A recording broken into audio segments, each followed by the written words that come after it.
Ons lees vanoggend uit Matteus 7 uit, vers 1. Moenie oordeel nie, sodat julle nie geoordeel word nie. Want met die oordeel waarmee julle oordeel, sal julle geoordeel word, en met die maat waarmee julle meet, sal weer vir julle gemeet word. En waarom sien jy die splinter in die oog van jou broeder, maar die balk in jou eie oog, merk jy nie op nie? Of hoe sal jy vir jou broeder sê, laat my toe, om die splinter uit jou oog uit te haal en kyk, in jou eie oog is die balk. Geveinsde. Haal eers die balk uit jou oog, en dan sal jy goed sien, om die splinter uit die oog van jou broeder uit te haal. Moenie wat heilig is, aan die honde gee nie, en gooi julle parels nie voor die varke nie. Ons praat maar net gou eers hier, hoor. Skus?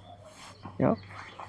Ja, so, hy het twee onderwerpe daar. Die een is, jy weet, jy moet nie oordeel nie, en dan, Jy moenie, as hy sê, as die fout by jou is, dis, want nou onthou jy moet alles in konteks sien, nee, as die fout by jou is, hoekom sien jy dit in jou medebroer of wat ook al, sien jy dit?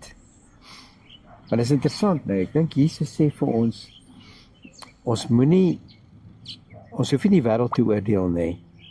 Was eintlik nogal humor van die tyd gewees daai, want hy praat van 'n dingetjie, so 'n dingetjie wat hier binne in jou oog is, wat jy sukkel om uit te kry, nee. En aan die ander kant praat hy van 'n balk. Nou 'n balk is 'n groot stuk hout, jy weet. Niemand kan dit miskyk nie. So jy het 'n obvious probleem of 'n fout of so ietsie, maar dan gaan jy rond en jy is hierdie regverdige ou wat almal oordeel, jy weet. Ja. En so Jesus sê vir hulle, nee wag, ondersoek jouself eers voordat jy. maar wat my interessant is, hy gebruik die woord, of die vertaling gebruik die woord geveinsde. Dis nog 'n woord wat ons nie eintlik gebruik nie, nee. Dis 'n ou woord. Dis 'n ou woord. Hierdie is die 1983 vertaling. Ek dink van 1983 af gebruik ons nie meer die woord geveinsde nie. Wat is die betekenis van geveinsde? Wat is 'n sinoniem van hom? Jeez, ek weet nie, hè? Maar ek weet wat dit beteken, Ja, geveinsde. Jy wat dink jy's beter as iemand anders. ja. Wat sê die Engelse skrif daar? Okay. Gaan maar aan. Okay, nou gaan ons aan. Vers 6. Moenie heilig wees nie. Moenie wat heilig is aan die honde gee nie. En gooi julle parels nie voor die varke nie, sodat hulle dit nie miskien met hulle pote vertrap en omdraai en julle verskeur nie. Bid en vir julle sal gegee word, soek en julle sal vind, klop en vir julle sal oopgemaak word, want elkeen wat bid ontvang, en hy wat soek vind, en vir hom wat klop sal oopgemaak word. Of watter mens is daar onder julle, wat sy seun, as sy seun vir hom brood vra, vir hom 'n klip gee, of as sy vis vra, vir hom 'n slang sal gee? Jeez, imagine daai ene. Joukie vra vir jou, hy soek 'n bietjie vis en dan zap jy 'n slang daar uit, jy weet, 'n giftige ding. Hoor daai rooikop houtkappers. Ja.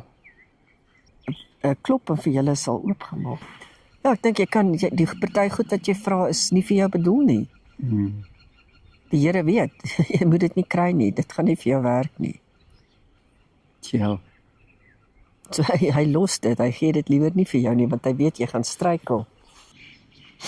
En elkeen wat bid ontvang, en hy wat soek vind, en vir hom wat klop sal oopgemaak word.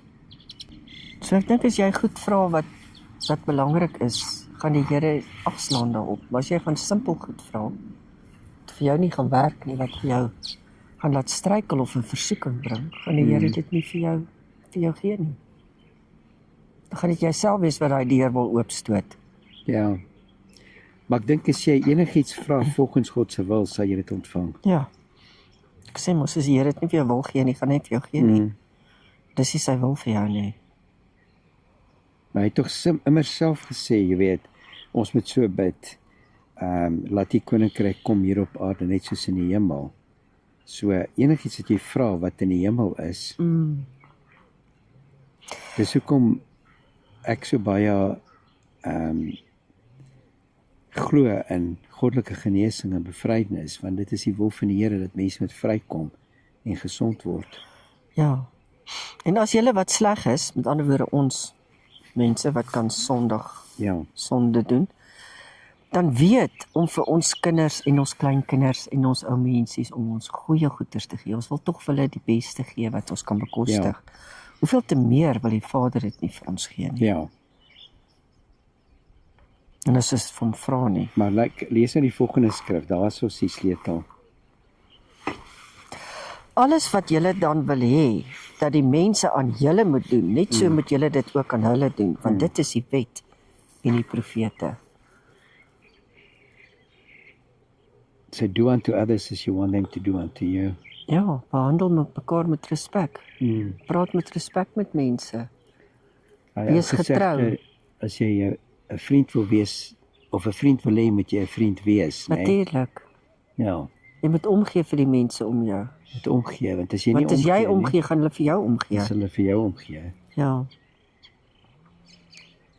Gaan in deur die nou poort, want breed is die poort en wyd is die pad wat na die verderf lei. En daar is baie wat daardeur ingaan. Want die poort is nou en die pad is smal wat na die lewe lei. En daar is min wat dit vind. Jy soek mos nou daai kaart van die Breë en die smal weg. breë en die smal weg, want jy wil hom ergens opsit in daai raam sit wat ons gekry het. Ek onthou dit nog van my ouma se huis. Was so in die sitkamer en ek het altyd net so op die bank of op die mat gelê en vir daai ding gekyk. Dit is my so geïntrigue.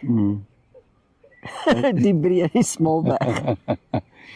Ja, die breë weg is daar baie mense, hè. Ja, hy breëweg is lekker. Daar's markies tente en daar is perdekarre en daar is blinkgoeters en mooi dames met parasols en oudtydse rokke en manne met mooi oudtydse karre en goed. Die smalweg, so 'n simpel klein ou paadjie, maar daar's niks glamour in daai pad nie. Ja.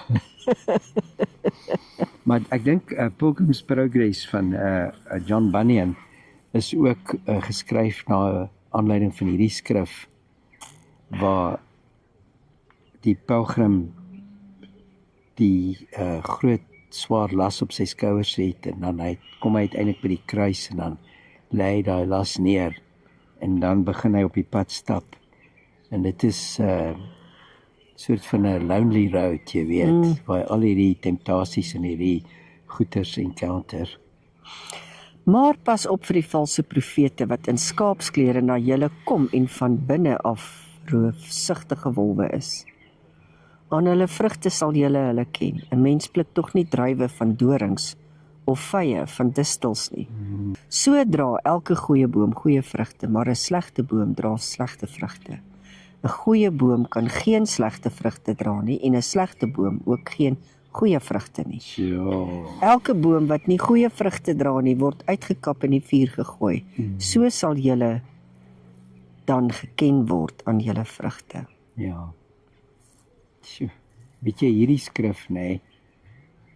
Dink ek, jy weet, hy word 'n paar plekke in die skrif genoem in Johannes 15 en in Lukas en miskien net Markus het ook in die ding van vrugte, waar 'n boom geken sal word deur sy vrugte. Ek dink dit is seker omtrent een van die belangrikste goed waarna ou moet kyk. As iemand kom en hy sê ja, maar hy het nou hierdie openbaring of hy is hierdie geestelike persoon, maar sy lewe getuig nie volgens dit nie, dan moet jy 'n groot vraagteken agter dit sit, want Jesus sê 'n boom word geken deur sy vrugte en 'n goeie boom kan tog nie slegte vrugte dra nie. Nie elkeen wat vir my sê Here, Here sal in die koninkryk van die hemele ingaan nie, maar hy wat die wil doen vir my Vader wat in die hemele is. Baie sal in daardie dag vir my sê, Here, Here, het ons nie in U naam geprofeteer en U naam duiwels uitgedrywe en U naam baie kragte gedoen nie. En dan sal ek aan hulle sê, ek het julle nooit geken nie, gaan weg van my, julle wat die ongeregtigheid werk. Sjoe, hy sê hierdie is 'n moeilike skrif hoor. Want 'n mens dink altyd dat die ouens wat hierdie kragwerking doen, dat hulle nou eintlik maar heeltemal op die regte pad is en ons skiet tekort. Maar die vorige skrif sê alleenlik hulle wat die wil van die Vader doen. Ja, die wil van die Vader. Lees dit weer net gou. Maar hy wat die wil doen van my Vader wat in die hemele is, Ja, sal ingaan in die koninkryk. okay. So ons praat van hy wat die wil doen vir die Vader sal ingaan in die koninkryk. Ja. Nou, is dit die koninkryk as jy doodgaan of is dit die koninkryk hier op aarde? In die koninkryk van die hemele. Jy moet onthou nê, Matteus skryf van die koninkryk van die hemel, want hy wil nie skryf Kingdom of God nie, want hy wil nie die woord God gebruik nie. Omdat hy Jood was hulle bang, hulle gebruik die naam van die Here uitelik. So dis om te ewe of dit die koninkryk van die hemel of die koninkryk van God is. Maar tog, die volgende skrif gee vir ons die sleutel. Hy sê, as hulle eendag voor die Here staan, dan gaan hy vir hulle sê, hy ken hulle nie. So, die teken dat jy wel wonderwerke doen, het eintlik niks te doen met jou, of jy in die wil van God is of nie. Ek dink die naam van Jesus is so kragtig. Elkeen dan, wat na hierdie woorde van my luister en dit doen, hom sal ek vergelyk met 'n verstandige man, wat sy huis op die rots gebou het. En die reën het geval, en waterstrome het gekom, en die winde het gewaai, en teen daardie huis aangestorm, en dit het nie geval nie, want sy fondament was op die rots. En elkeen wat na hierdie woorde van my luister, en dit nie doen nie, sal vergelyk word met 'n dwaase man, wat sy huis op die sand gebou het. En die reën het geval, en die waterstrome het gekom, en die winde het gewaai, en teen daardie huis aangestorm, en dit het geval, en sy val was groot. En toe Jesus hierdie woorde geëindig het, as die skare versla oor sy leer, want hy het hulle geleer soos een wat gesag het, en nie soos die skrifgeleerdes nie. Ek en jy het al hieroor gepraat. Beide van hierdie huise het reën gekry, water het gekom en die wind het gewaai. Maar die een het staande gebly en die ander het geval. So om 'n Christen te wees vry waar jy nie van Storms van die lewe. storms van die lewe nie. Storms gaan in elk geval kom. Ja. Die belangrike ding is dan is om jou fondasies op die rots te bou. So jy moet op Jesus gegrond wees. Ja. Die sand is die wêreld. En wat noem Jesus vir Petrus? Die rots. Ja, hy noem hom Sefas, wat rots beteken. Hy sê, en op hierdie rots sal ek my kerk bou. Ja. En die rots was eintlik daai standpunt wat Petrus gemaak het, wat hy gesê het, U is die Christus, die seun van die lewende God. Die oomblik toe hy dit sê, toe sê hy vir hom, op hierdie rots sal ek my kerk bou. Ja. So ons kan nie op iets anders bou nie, ons kan nie op ons eie vermoëns bou nie. Ja. Ek dink baie moderne kerke bou op strukture, hulle wil die perfekte kerk bou, die regte hoeveelheid aanbidding, die regte beligting, die regte klank in die kerk, die regte sitplekke, en alles is 'n pragtige ondervinding wat jy het wanneer jy kerk toe gaan. Maar as dit nie gebou is op Christus nie, dan dink ek, bou ons maar eintlik net sandkastele. Ja, want dan het jy nie gesag nie, dan is jy soos die skrifgeleerdes.